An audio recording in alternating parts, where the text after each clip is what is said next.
विनाशाच्या उंबरठ्यावर आज जग आहे आणि मानवी अहंकार या जगाचा अंत करते काय असं वाटू लागले. युद्धाची ठिणगी.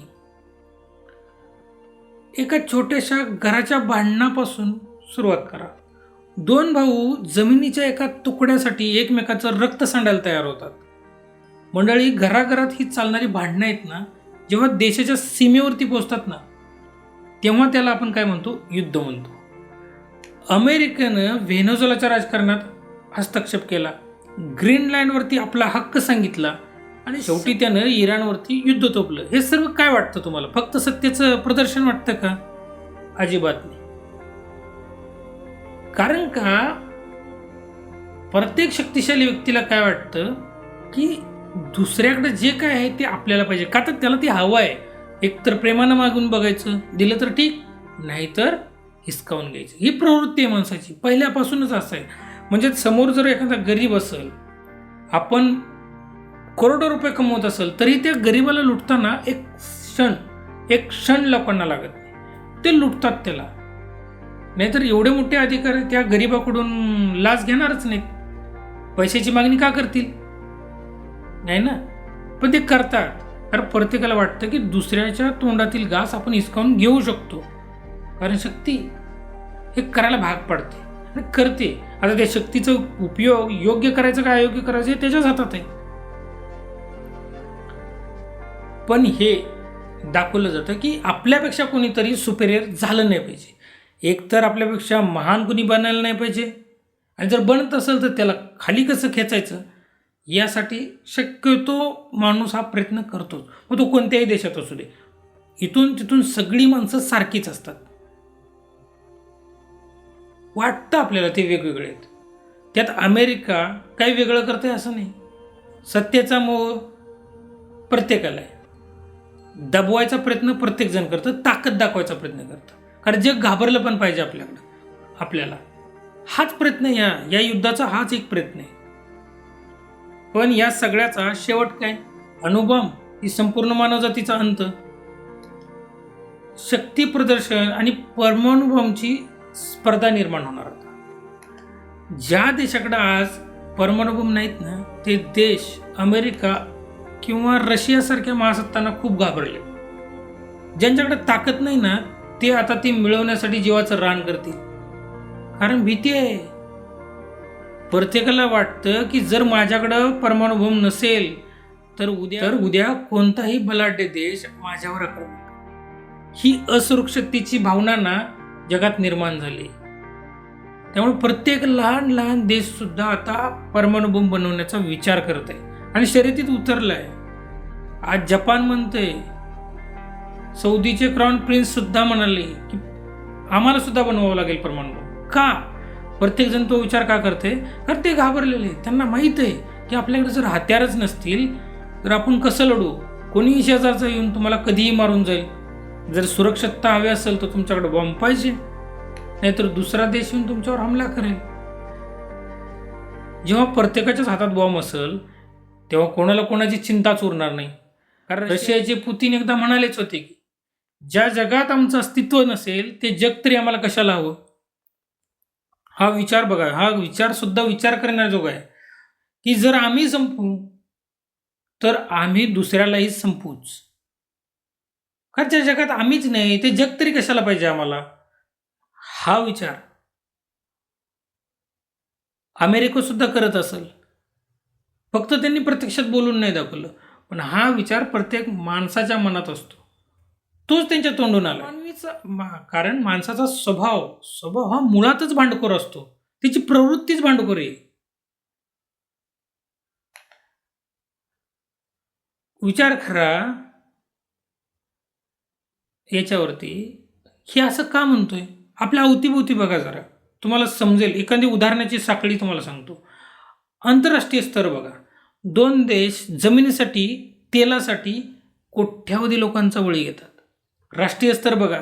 जर देशात शांतता असेल, सगळं काही साम्य असेल, तर देशात दोन धर्माच्या नावाखाली तलवारी निघतात. लगेच लढवलं जातं या लोकांना.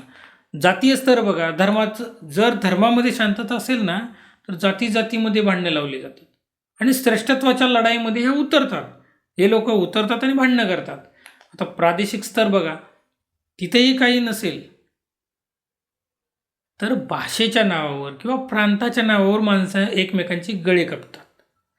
आता कौटुंबिक स्तर बघा, घरापर्यंत जेव्हा तुम्ही येता तेव्हा दोन भाऊ जमिनीसाठी भांडतात, पती पत्नी किरकोळ कारणावरून वाद घालतात, कोर्टापर्यंत पोहोचतात.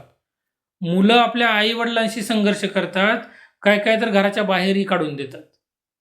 आता यातून निष्कर्ष काय निघणार?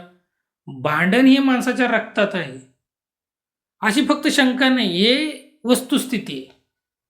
छोट्या छोट्या कारणावरून माणूस भांडणं काढायला बघतो, आता त्याला माहीतच नाही मोठं म्हणजे भांडण हे नक्की केलं कशासाठी पाहिजे हेच त्यांना कळत नाही.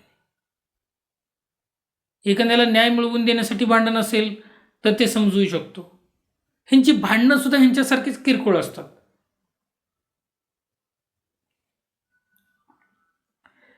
फक्त त्यांची अवकात आणि साधन बदलतात.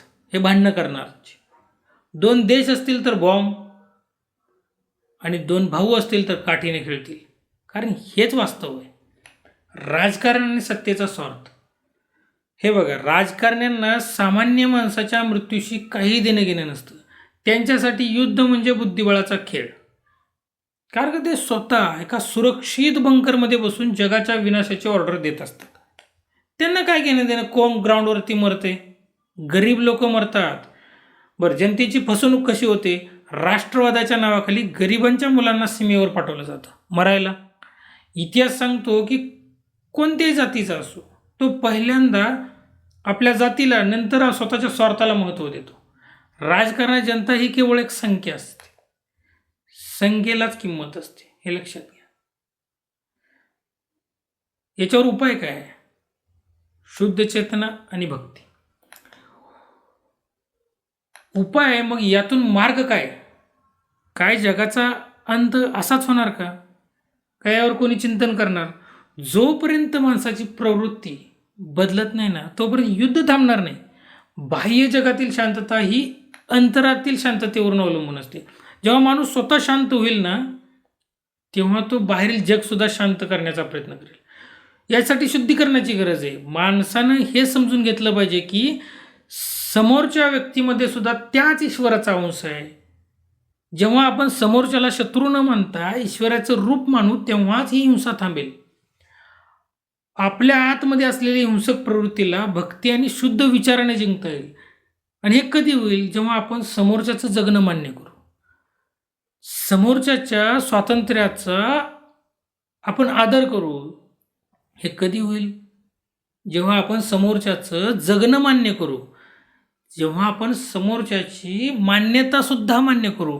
जेव्हा आपण समोरच्याची मान्यता मान्य करायला तयार नसू किंवा समोरच्याच्या विचाराला मान्य करायला नसू ना, हे युद्ध कधीच थांबणार नाहीत आणि भांडणं सुद्धा कधीच थांबणार नाहीत. शेवटची चेतावणी काय आहे? सावधानतेचा इशारा आहे. जर हे युद्ध थांबलं नाही ना, तर पुढचं युद्ध दगडधोंड्यानं सुद्धा तुम्ही खेळू शकणार नाही. कारण आधुनिक जग आणि तिथं असणारं तंत्रज्ञान हे पृथ्वीला अनेक वेळा नष्ट करू शकतं पूर्णपणे. हे वास्तव आहे. आपण विनाशाच्या दिशेनं वेगाने जात आहोत एवढं लक्षात ठेवा. एकतर स्वतःला बदला, आपल्या विचारांना शुद्ध करा, अहंकार सोडा आणि प्रेमाचा मार्ग धरा. अन्यथा काय होईल माहिती आहे का? आपण स्वतःच्या हातानं आपला आणि आपल्या मुलाबाळांचा अंत नक्कीच करू, हे निश्चित आहे. हे वास्तव बदलणार नाही. विचार करा, तुम्हाला कोणासाठी जगायचं आहे? सत्तेच्या अहंकारासाठी की मानवतेच्या अस्तित्वासाठी? हा विचार तुम्हाला करायचा आहे, सर्वस्वी तुम्हाला. जय हिंद.